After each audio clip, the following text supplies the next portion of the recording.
As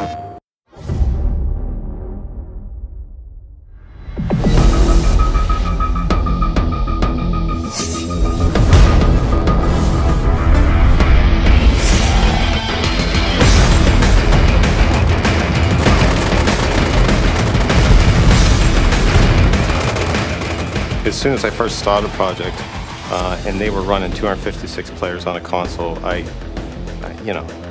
said, okay, this is it. That's just something that nobody else is going to be doing. I don't think they'll be doing for quite some time. And it really is on the sheer level of being able to pull that off on a rendering level, on a gameplay level. It's not just on the networking level. People have traditionally gone like 16, 32, 64.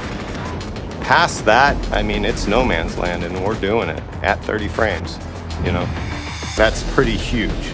One of the critical things was that we actually optimized enough so that by the time you hit 256 people all starting to converge in and fight, that your frame rate stays up above 30 and then you have a nice smooth experience.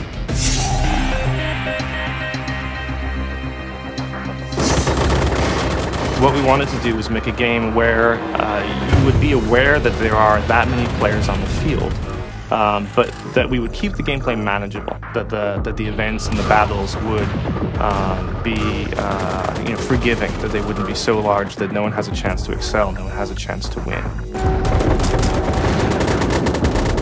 It's involved a lot of new learning experiences for us. We can't look out at other games and say, well, what did they do?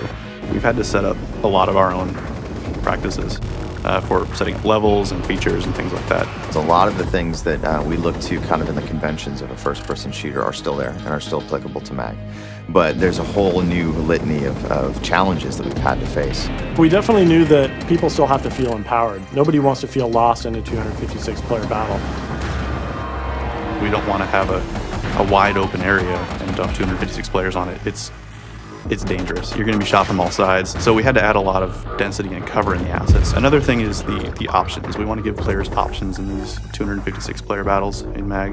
So we have to build all of those into the map to support just kind of the variety of players. So we want to be flexible, setting up areas that new players, it's easy for them to drop in, very accessible, versus more skilled players, let them sneak around. You're looking at crowd behaviors rather than individual behaviors.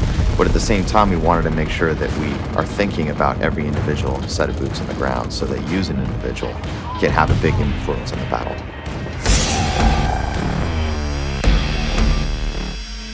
We've set up a lot of the missions to drop players in, find combat within the first couple seconds. It should never be a lack of something to do or shoot at.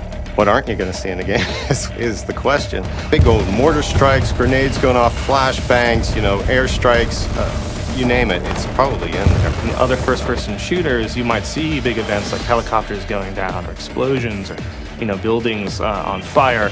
Those things are all scripted. They're happening outside the gameplay space. In MAG, it's the first-person shooter where all of those things are happening around you as an effective gameplay. When you jump in there and you start to see, that the helicopters coming in and the C-130s dropping just loads of people parachuting in, and there's mortars firing, and you can see all the way across the battlefield. It's really a scale that's difficult to kind of paint the picture for people until they get in and play, but it's something that you're amazed to see.